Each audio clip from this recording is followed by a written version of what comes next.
જય શ્રી કૃષ્ણ ફેમિલી. ડિસેમ્બરની શરૂઆત થઈ ગઈ છે અને ઠંડી પણ થોડી થોડી વધી રહી છે. તો આજે આપણે બનાવીશું શિયાળાની સ્પેશિયલ મીઠાઈ, જે ગુજરાતીના ઘરોમાં ટ્રેડિશનલ રીતે દર શિયાળે બનતી હોય છે, એટલે કે સુખડી અથવા તો ગોળ પાપડી, જેમાં આપણે ગુંદ પણ નાખીશું, જેથી શિયાળાની ઠંડીની અસરોથી આપણે બચી શકીએ. સુખડી બનાવવા માટે સૌપ્રથમ મેં એક કડાઈમાં 2 વાટકી જેટલું ઘી લીધું છે. તેમાં 4 વાટકી જેટલો ઘઉંનો ઝીણો લોટ લીધો છે. જે આપણે રોટલી બનાવવા માટે વાપરીએ છીએ તે જ ઘઉંનો લોટ લીધો છે. ઘઉંના લોટને ઘીમાં બરાબરથી શેકી લઈશું. તમે જોઈ શકો છો કે શરૂઆતમાં ઘઉંના લોટનો રંગ કેવો હતો અને ધીમે ધીમે તેનો રંગ બદલતો જાય છે. શેકાવાની સાથે રંગ ચેન્જ થશે તથા તેની સુગંધ પણ થોડી થોડી આવતી જશે. ઘઉંનો લોટ બરાબરથી શેકાઈ જાય ત્યાં સુધી આપણે તેને શેકી લઈશું. પછી તેમાં અડધી વાટકી જેટલો ગુંદ એડ કરીશું અને ગુંદને આપણે ફૂટવા દેવાનો છે.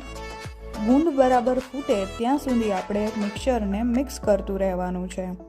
જો તમે ઈચ્છો તો અહીં ગુંદને મિક્સરમાં ક્રશ કરીને પણ લઈ શકો. હવે મેં તેમાં 2 થી 3 ચમચી જેટલી વરિયાળી એડ કરી છે. વરિયાળી કાચી જ એડ કરવાની છે. ગુંદ બરાબર ફૂટી જાય એટલે તેમાં અડધા કપ જેટલું દૂધ ઉમેર્યું છે. દૂધ ઉમેરવાથી આપણને પરફેક્ટ એવું દાણાદાર ટેક્સચર મળે છે. તમે ચાહો તો દૂધના બદલે અહીં 2 ચમચી જેટલી મલાઈ પણ એડ કરી શકો છો. હવે બરાબરથી મિક્સ કરી લેવાનું છે.